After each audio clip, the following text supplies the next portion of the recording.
Hello Jain दोस्तों, आप सभी का स्वागत है आपके अपने यूट्यूब चैनल नौकरी पे। आशा आप अच्छे होंगे, स्वस्थ होंगे और मस्त होंगे। फिलहाल हम बीपीएससी टीआरई 4 को लेके बात कर रहे हैं, फालतू की बात तो नहीं करेंगे कि आएगा कि नहीं आएगा। लेकिन इतना तय है, आज आवे या कल आवे, देरी होगा, ये इसका लेट लतीफ़ा मुझे भी नहीं पता। बस सरकार से माँग करते हैं कि आप ऐसी गलती ना दोहराएँ तो अच्छा होगा। जब युवा जागती है, तो सत्ता भी और शासन भी खाली हो जाता है।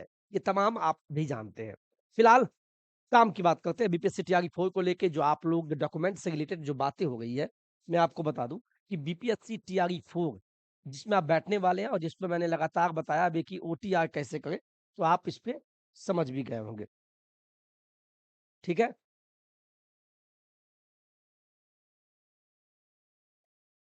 बस 1 मिनट वेट कीजिएगा, कभी-कभी हो जाता है, जिससे कि सिस्टम हैंग होने लगता है। ठीक है? तो बीपीएससी में मैंने आपको बताया ऑलरेडी कि ओटीआर, ओटीआर तो सबको करना है, लेकिन जल्दीबाजी में नहीं करना है। सभी को, जो भी टीआरई 4 में बैठने वाले हैं, उन सभी को। फिर 1-2 प्रश्न कर देंगे, सर हम एईडीओ वाले भरे थे, तो वो सावधान हो जाएँ, उनको बिल्कुल नहीं करना है। ठीक है? जो नए पहली बार जो टीआरई 4 में बैठने वाले उनको करना है। लेकिन फिलहाल हम बात करने वाले शादीशुदा महिला। शादीशुदा महिला नहीं कहें, जिस लड़की का शादी हो गया, तब जाके महिला बन गई, तो वो ईडब्ल्यूएस कहाँ से बनाएँगे? जो आर्थिक रूप से कमज़ोर वर्ग में आते हैं, जो खासकर एनसीएल, ओबीसी एनसीएल कहाँ से बनवाएँगे, कैसे बनवाएँगे? और जो कास्ट सर्टिफ़िकेट, जैसे जो एससी, एसटी में आते हैं, एससी, एसटी हो गया या ओबीसी वाले हो गए, है ना? इन तमाम की हम बातें करेंगे, ठीक है? और ईडब्ल्यूएस कहाँ से बनवाएँ, ससुराल से या मायके से? इस टॉपिक पे बात करने से पहले बोलेंगे आप घबराहट नहीं, ध्यान से सुनें, कमेंट करने से पहले आप सुनें और समझें। फिलहाल हम सभी टॉपिक को एक साथ लेके चल रहे हैं। क्या लेके चल रहे हैं? यहाँ ध्यान दीजिएगा। मैं लेके चल रहा हूँ यहाँ पे जो भी जो भी आवासीय है, दिक्कत क्या होगा भाई? दिक्कत यहाँ देखिए, जो आवासीय है, जाति है, पहले इस चीज़ को समझिए। ये 2 डॉक्यूमेंट ये 2 डॉक्यूमेंट आपको जो भी एससी और एसटी समाज से आते हैं, एससी और एसटी समाज से आते हैं, इनको बस 2 डॉक्यूमेंट बनाना है। और आवासीय, जाति, ध्यान से नोट कर लीजिएगा और वैसे आपको पता भी है। आवासीय, जाति, आय 3 डॉक्यूमेंट बनने के बाद एक चौथा डॉक्यूमेंट बनता है ओबीसी एनसीएल। ये 4 डॉक्यूमेंट बनाना है किनको? जो भी बीसी में आते हैं, बीसी यानी बीसी 2 पिछड़ा वर्ग जिसको बोलते हैं, या जो ईबीसी, ईबीसी को ही बोलते हैं क्या? अत्यंत पिछड़ा वर्ग या बीसी 1 बोलते हैं। उनको ये 4 डॉक्यूमेंट बनाना है।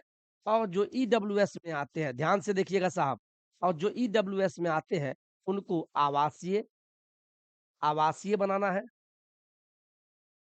और आवासीय के साथ आप किस जाति से आते हैं वो भी आप बना सकते हैं और बना के रख सकते हैं। ऐसा कोई बात नहीं है कि जनरल वाले का जाति नहीं बनता है ना? या ईडब्ल्यूएस वाले का जाति नहीं बनता है। जाति तो सबका है, राजपूत है, कोई भूमियार है, कोई ब्राह्मण है, सबका अपना-अपना जाति है, तो अपना जाति बना लीजिएगा। और आवासीय के साथ जाति बना लिए और जाति के साथ आप आय प्रमाण पत्र, और आय प्रमाण पत्र जैसे ही बनेगा, तो इसी के आधार पे आपका ईडब्ल्यूएस बनता है। ठीक है? तो ये 4 डॉक्यूमेंट ईडब्ल्यूएस वाले बना लेंगे, ठीक है? पहले इस चीज़ का स्क्रीनशॉट ले लीजिए। अब मुद्दा है कि ये कैसे और कहाँ से बनेगा? ये कैसे और कहाँ से बनेगा? तो मेरे हाथ में देखिए बीपीएससी टीआरई 3 का ये नोटिफ़िकेशन है और मैं निकाल के जब भी मैं वीडियो बनाता हूँ तो इसको पढ़ता था। टीआरई 1, टीआरई 2 और टीआरई 3 हो। देखिए ना साहब, है ना? 17 पेज का नोटिफ़िकेशन है और इसमें जब 12 पेज नंबर जब खोलते हैं, इसमें बाकायदा बताया हुआ है कि आप कैसे बनाएँगे। देखिए, यहाँ दिखाते हैं आपको मैं, उस समय हाइलाइटर से हाइलाइट करके जब मैं वीडियो बनाता था, तो मैं बच्चे को बताता था, बच्चे यूँ कहें युवा-युवती जो भी यहाँ देखिए, दिखाई देगा? देखिए, विवाहित महिला के लिए, है ना?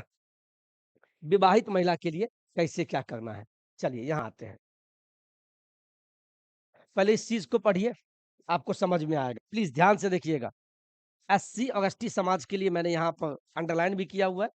अनुसूचित जाति यानी एससी, अनुसूचित जनजाति एसटी के उम्मीदवार जो भी आप भाई या बहन कोई भी हो, प्रमाण पत्र जमा करने के संबंध में पहला आपको जाति प्रमाण पत्र बनाना होगा और दूसरा अस्थायी निवास प्रमाण पत्र जिसको बोलते हैं आवासीय।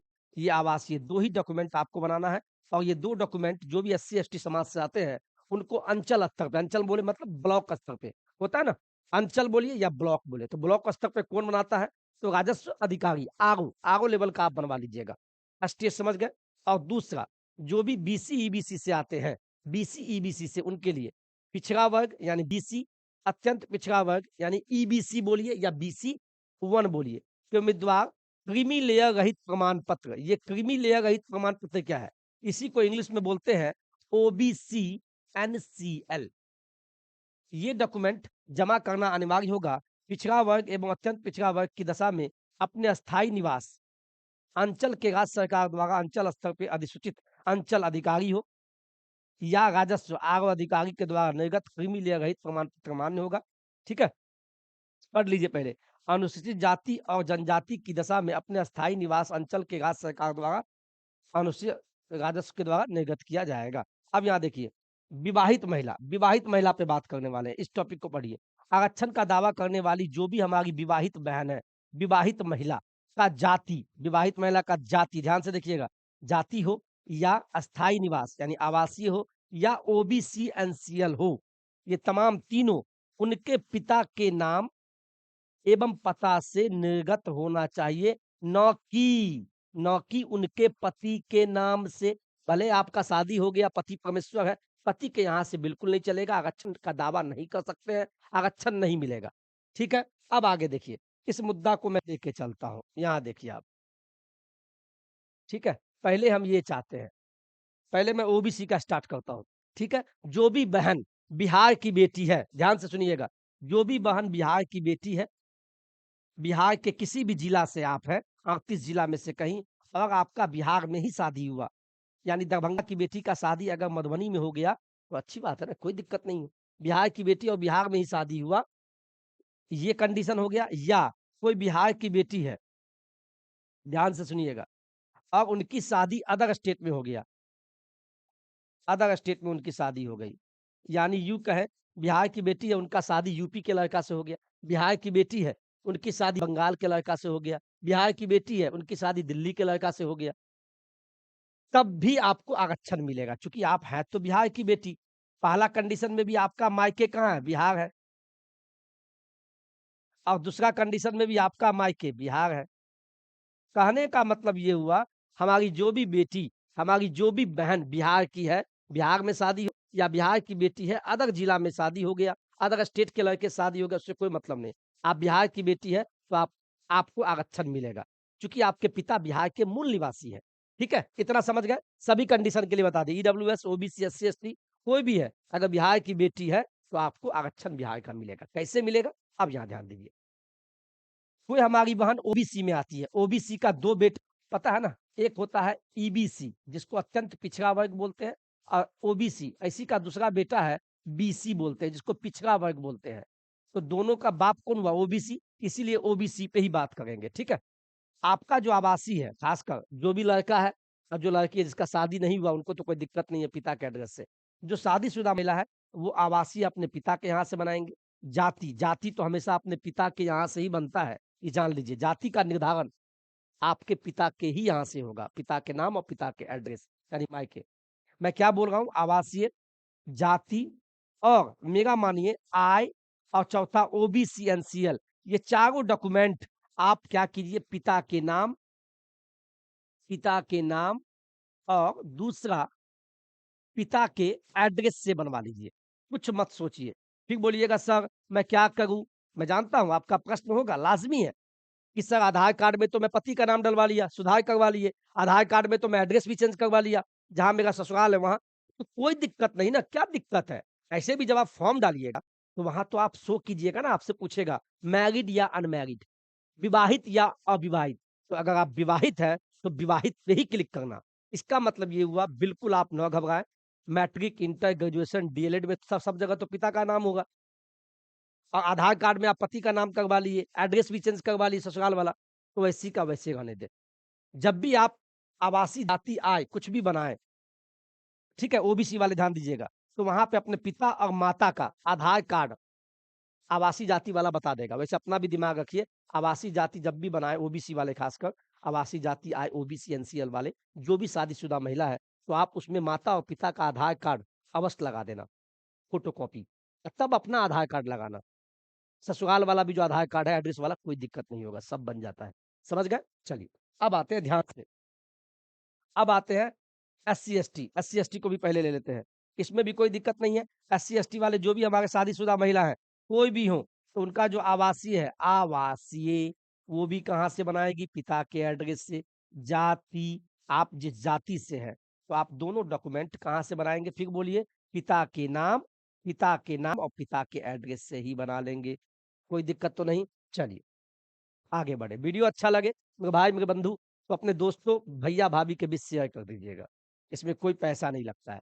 नहीं भी कीजिएगा तो भी कोई दिक्कत नहीं, आप खुश रहिए बस। यहाँ देखिए, अब आते हैं मेरे भाई ईडब्ल्यूएस वाले, जो आर्थिक रूप से कमज़ोर, इकोनॉमिकली वीकर सेक्शंस में आते हैं। आपको पता है, मैं फिर बता दूँ, जो भी जनरल में आते हैं, ठीक है? अब ऐसा कुछ बोलेंगे सर जनरल में हम हैं, जो भी अगर बिहार का बेटा है या बेटी है, आरक्षण तो आपको मिलता नहीं है, लेकिन आप अगर जनरल में भी है, तमाम युवा जो बिहार के हैं, तमाम बहन जो बिहार की हैं, सभी को आवासीय बनाना है। आवासीय तो सब लोग बना लीजिए, क्योंकि इससे पता चलता है कि आप बिहार के मूल निवासी हैं। ये तो सब बना लीजिए, इतना जान लीजिए आप। बाद बाकी चलते हैं ईडब्ल्यूएस पे। जो भी आर्थिक रूप से कमज़ोर है, उनको मैं एक चीज़ बता दूँ, अगर ये तीनों डॉक्यूमेंट आवासीय या आय या ईडब्ल्यूएस सर्टिफ़िकेट अगर बन सकता है, तो अगर बन सकता है, तो आप पिता के एड्रेस से बना लीजिए, तब तो बल्ले-बल्ले। ईडब्ल्यूएस हो या ओबीसी वाले हो, अगर पिता के नाम, पिता के एड्रेस से बन जाता है, तब तो कोई दिक्कत ही नहीं है। ठीक है? लेकिन अगर आप चाहते नहीं, हम शादीशुदा हैं, हम विवाहित हैं और विवाहित पे क्लिक भी करते हैं, तो हम चाहते हैं कि पति का भी इज़्ज़त बना रहे, तो आपका एक बात तो जान लीजिए, आवासीय जो है, जो अस्थायी पता वाला, आवासीय आप क्या कीजिए, पिता के यहाँ से बनाइए, चूँकि अगर ईडब्ल्यूएस का आरक्षण चाहिए, क्या बोला गया है? जाति प्रमाण पत्र, आवासीय यानी निवास और ओबीसी एनसीएल, ये 3 डॉक्यूमेंट पिता के नाम, पिता के पता से होना चाहिए, ना कि पति। तो आवासीय तो पिता के यहाँ से बना लीजिए, जो ईडब्ल्यूएस वाले हैं। और आय, चूँकि आय के आधार पे आपका ईडब्ल्यूएस बनेगा, ये आपको भी पता है ईडब्ल्यूएस वाले। तो क्या कीजिए, आय आप पति के नाम और पति के एड्रेस से बना लीजिए। समझिए ध्यान से, अगर आप चाहते हैं, आवासीय कंपल्सरी है कि पिता के एड्रेस, आय पति के एड्रेस, और जैसे ही आय बनेगा, तो ईडब्ल्यूएस सर्टिफिकेट आपका बन जाएगा। और ये भी कहाँ से बनेगा? तो ये भी आपका पति के एड्रेस से बनेगा। इसमें भी कोई डाउट नहीं है। इसका स्क्रीनशॉट ले लीजिए आप, शादीशुदा महिला के लिए बता रहे हैं। कोई दिक्कत? कोई दिक्कत, हमें नहीं लगता है कोई दिक्कत होगा। ये 3 डॉक्यूमेंट आपका लगता है, तो आवासीय आप पिता के यहाँ से बना लीजिए, शादीशुदा हैं, और आय पति के नाम और पति के एड्रेस से बन जाएगा, उसका जो भी है, और इसके आधार पे इसका पति के एड्रेस से ही आपका ईडब्ल्यूएस बन जाएगा। कोई दिक्कत नहीं होगा, चूँकि आवासीय से पता लग जाता है कि आप बिहार के मूल निवासी हैं। चूँकि आपके पिता बिहार के मूल निवासी हैं, इसीलिए आवासीय पिता के नाम, पिता के एड्रेस से बन रहा है, तो इसी के आधार पे आपका आरक्षण का दावा कर सकते हैं। फिर बोलिएगा सर कन्फ्यूज़ हो गए? बिल्कुल कन्फ्यूज़ होंगे आप, क्योंकि यहाँ एक कंडीशन दे दिया है पेज नंबर 12 पे विवाहित महिलाओं के लिए। विवाहित के लिए साफ कह दिया गया कि आप अगर सारा डॉक्यूमेंट अगर पिता के नाम और पिता के एड्रेस से बन गया तो क्या दिक्कत है? तब तो बल्ले-बल्ले है। क्या हो गया? पिता तो परमेश्वर ही हैं, पिता के हम सब संतान हैं और पिता के आधार पे आरक्षण मिल रहा है, तो ले लीजिए ना। सारा डॉक्यूमेंट आप पिता के एड्रेस से बना लीजिए, तब तो कोई दिक्कत ही नहीं है। हम बस यही बोलना चाहते हैं। नहीं कन्फ्यूज़न नहीं पालना चाहते हैं, ओबीसी वाले में तो कोई कन्फ्यूज़न नहीं है, एससी-एसटी में कोई कन्फ्यूज़न नहीं है, कन्फ्यूज़न है ईडब्ल्यूएस वाले में। नियम से अगर देखा जाए तो आवासीय आप पिता के यहाँ से, शादी हो गया है, पति के यहाँ चले गए, तो आय जो है आप पति के नाम और पति के एड्रेस से बना लीजिए। और उसी के आधार पे ईडब्ल्यूएस सर्टिफ़िकेट पति के यहाँ से ही बन जाएगा। ये एक तरीका हुआ। फिर हम बता दें, इसमें भी कोई दिक्कत नहीं है। अगर पिता के यहाँ से बना लेते कोई दिक्कत नहीं है। इसमें भी 1-2 प्रश्न आएगा, सर मेरा तलाक हो गया है, ईडब्ल्यूएस वाले में ऐसा कंडीशन है, मेरा तलाक हो गया, तो क्या करें? तो आप सारा डॉक्यूमेंट पति के पिता के यहाँ से बना लीजिए। इसमें भी ईडब्ल्यूएस में भी कोई बहन है जो विधवा हो चुकी है, तो आप सारा डॉक्यूमेंट अगर ससुराल में ही रहते हैं, तो ससुराल का बना लीजिए। खाली आवासीय आप अपने पिता के वहाँ से बना लीजिए।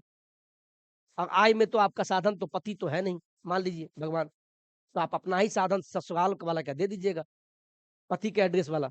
पति तो है नहीं, लेकिन एड्रेस वहीं का डाल दीजिएगा और उसके आधार पे ये बन जाएगा। कोई कन्फ्यूजन? कोई कन्फ्यूजन तो नहीं? मैंने जो टॉपिक लिया था, ये वाला, इसको ध्यान दीजिएगा। बहुत स्टडी करना पड़ता है भाई, और इसका स्क्रीनशॉट ले लीजिए, काम आ जाएगा। बहुत लोग कन्फ्यूजन होते हैं कि यहाँ पर लिख दिए हैं, विवाहित, ये मैंने टॉपिक ये यहाँ से लेके आरक्षण का दावा करने वाली विवाहित महिलाओं के लिए साफ दिया हुआ है।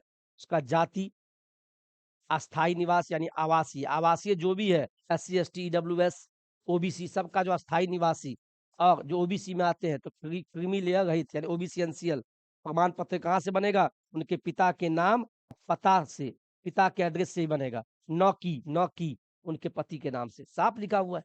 ये हम थोड़ी बोल रहे हैं। विभागीय विज्ञापन संख्या बता रहा है। हाँ, अगर ये बात है टीआरई 4 का जो विज्ञापन आएगा उसमें क्या है वो तो अलग बात है। स्क्रीनशॉट ले लीजिए आप। ठीक है? चलते हैं। आज के टॉपिक को हम खत्म करते हैं। ये महत्वपूर्ण टॉपिक था, आपका जवाब भी था। तो कहाँ से बनवाएँ और कैसे बनवाएँ? ससुराल या मायके तो तमाम टॉपिक को मैंने लेने का प्रयास किया। शादीशुदा लड़की कोई भी हो, ईडब्ल्यूएस वाले हो, ओबीसी वाले हो और एससी, एसटी वाले हो। मैं तीनों टॉपिक को कवर किया। मैं फिर बता दूं ईडब्ल्यूएस हो, ओबीसी हो, एससी, एसटी हो। अगर आप किसी में भी शादीशुदा है, अगर पिता के नाम पिता के एड्रेस से बन जाए, तो बोलो सियावर रामचंद्र की जय, भगवान है। कोई दिक्कत नहीं। लेकिन ओबीसी वाले को भी यहाँ तो सारा डॉक्यूमेंट आप क्या करना आँख मूंद के पिता, एससी, एसटी वाले भी पिता और ईडब्ल्यूएस वाले में अगर पति को परमेश्वरे मान रहे हैं, तो मैंने फिर बता दिया आवासीय जो है आप चिल्ला के बोल रहे हैं।